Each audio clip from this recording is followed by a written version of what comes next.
ஒருத்தன் வந்து திடீர்னு நான் இன்னொரு வாரிசுன்னு சொல்லி எங்க ஒட்டுமொத்த குடும்பத்தையும் ஆட்டி படைச்சுக்கிட்டு இருக்கான். இப்ப நீங்க சொல்ல போற இந்த விஷயத்துலதான் எங்க குடும்பத்தோட நிலைமைய மாற போகுது. சொல்லுங்க ஐயா, உங்களுக்கு தெரிஞ்ச விஷயத்த சொல்லுங்க.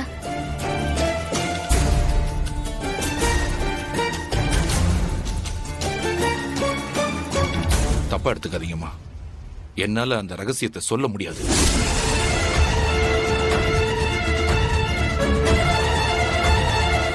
ஐயா, என்னையா சொல்றீங்க? எங்க குடும்பமே இடிஞ்சு போன மாதிரி உட்கார்ந்துட்டு இருக்குங்கய்யா. உங்க ரகுராம் ஐயா மேல இவ்ளோ பெரிய பழிய தூக்கி போட்டிருக்காங்க. அத நம்ம தீர்க்க வேண்டாமா? உங்க ரகுராம் ஐயாவோட குடும்பம் இவ்ளோ கஷ்டப்படுறது உங்களுக்கு ஓகேவா? அப்படி இல்லம்மா, இவ்வளவு நடந்தும் ஐயாவே ஒரு விஷயத்த சொல்லாம அமைதியா இருக்காருன்னா அவருடைய விசுவாசி நான் மட்டும் எப்படி சொல்ல முடியும்? என்ன மன்னிச்சிடுங்கம்மா, என்னால் அதை சொல்ல முடியாது. எப்பவும் சொல்லவும் மாட்டேன். தயவு செஞ்சு சொல்லிருங்கய்யா. எனக்கு அது தெரியும்.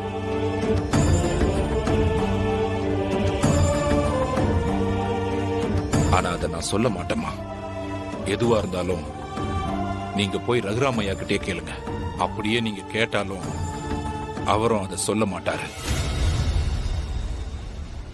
அண்ணே, சொல்லுமா. இங்க வாங்க. என்ன? நல்ல வேலை, அந்த டிரைவர் காளிமுத்து எந்த ரகசியத்தையும் சொல்லல. உண்மையிலேயே அந்த ரகுராம் நிறைய விசுவாசிகளை சம்பாதிச்சு வச்சிருக்கான். அவங்க இவ்ளோ கேட்டும் அந்த காளிமுத்து ஒரு வார்த்தை கூட சொல்லல. நாமளே அந்த காளிமுத்துவ கடத்தி வச்சிருந்தா கூட நம்ம கிட்டயும் கண்டிப்பா அவன் சொல்லிருக்க மாட்டான். இவ்ளோ கஷ்டப்பட்டு அந்த காளிமுத்துவ காப்பாத்திட்டு போனதுக்கு அந்த மாயாவுக்கு ஒரு பிரயோஜனமும் இல்ல. அந்த காளிமுத்துனால எந்த யூஸும் இல்லன்னு. ரொம்ப நன்றிங்கய்யா. நாங்க போயிட்டு வரோம். மா, நான் சொல்லலையேன்னு நீங்க தப்பா எடுத்துக்காதீங்கம்மா. இப்பவும் நான் எங்க ரகுராம் ஐயா குடும்பத்துக்கு விசுவாசமானவனா தான் இருக்கேன்.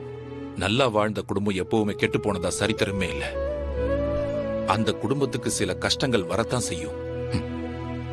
ஆனா என்னைக்குமே கடவுள் அவங்கள கைவிட மாட்டான். நீங்க வேணா பாருங்க, இந்த பஞ்சாயத்து மூலமா கூட நம்ம ரகுராம் ஐயாவை யாராலையும் அசைச்சு கூட பார்க்க முடியாது.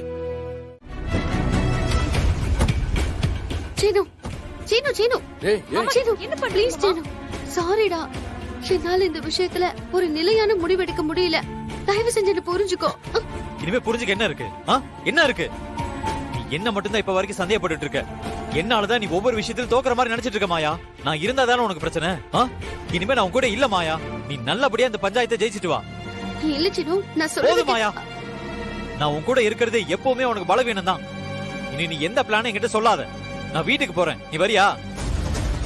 சீனு, மாயா, என்ன மாயா இது? மாமா இப்படி சொல்லிட்டு போறாரு. சீனு இப்படி சொல்லிட்டு போறது எனக்கு பிரச்சனை இல்ல.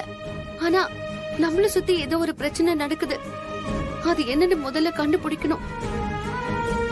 மாயா, மாமா தனியா தான் இருக்காரு, நீ போ. சரி, நீங்களும் வாங்க. இல்ல இல்ல, நீ போ, நாங்க பாத்துக்கிறோம். நீ கிளம்பு.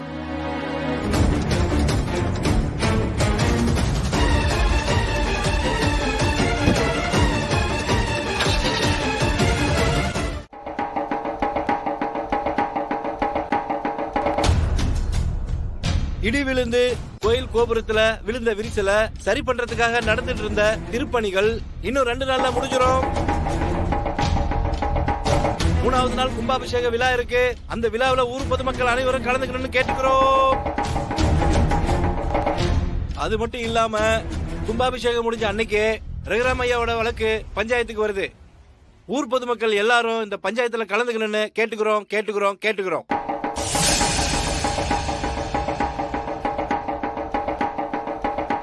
அண்ணன், பஞ்சாயத்துக்கு இன்னும் 3 நாள் தான் இருக்கு. அவங்களுக்கு கிடைக்க வேண்டிய எல்லா ஆதாரத்தையும் நம்ம அழிச்சிட்டோம். ஹாஸ்பிட்டல்ல ரெக்கார்ட் அடிச்சாச்சு. காளிமுத்துவும் எந்த உண்மையும் சொல்லல. இப்போ டிஎன்ஏ ரிப்போர்ட்டையும் மாத்தியாச்சு. பஞ்சாயத்துக்கு வரப்போற டிஎன்ஏ ரிப்போர்ட்டும் நமக்கு ஃபேவரா தான் இருக்க போகுது. அதனால நம்ம தோக்கறதுக்கு 1% வாய்ப்பும் இல்ல. அதே நேரம் அந்த மாயா ஜெயிக்கிறதுக்கு 100% வாய்ப்பும் இல்ல. இத்தனை வருஷத்துல இப்பதாம உன்னை இவ்வளவு சந்தோஷமா பாக்குறேன். அண்ணே, இப்ப நம்ம சந்தோஷப்படுறதுக்கு நேரம் இல்ல. இன்னும் நம்ம முடிக்க வேண்டிய ஒரு முக்கியமான வேலை இருக்கு. நான் என்னமா பண்ணணும் சொல்லுமா? அது நீ பண்ண வேண்டிய வேலை இல்ல, வாசு தான் பண்ணணும். வாசு, சொல்லுங்க மேடம், நான் என்ன செய்யணும்னு சொல்லுங்க. தீர்ப்பு வரத்துக்கு முன்னாடியே நீதான் அந்த ரகரமுடைய புள்ளன்னு ஊர் மக்கள் மனசுல நீ பதிவு செய்யணும். என்ன பண்ணணும்? ஊருக்குள்ள போய் ஊர் மக்கள் மத்தியில ஜீவாதான் ரகுராமுடைய வாரிசுன்னு ஒரு பிம்பத்தை கட்டமைச்சு மக்கள் மனசுல எல்லாம் விதைச்சிட்டான். நாளைக்கு மக்களே அது ரகுராமுக்கு அவரு பிள்ளைக்கும் உள்ள பிரச்சனை, நாம எதுக்கு அதை பேசிக்கிட்டுன்னு சொல்லி ஈஸியா கடந்து போயிடுவாங்க. தீர்ப்பும் நமக்கு சாதகமா தானே வரப்போகுது.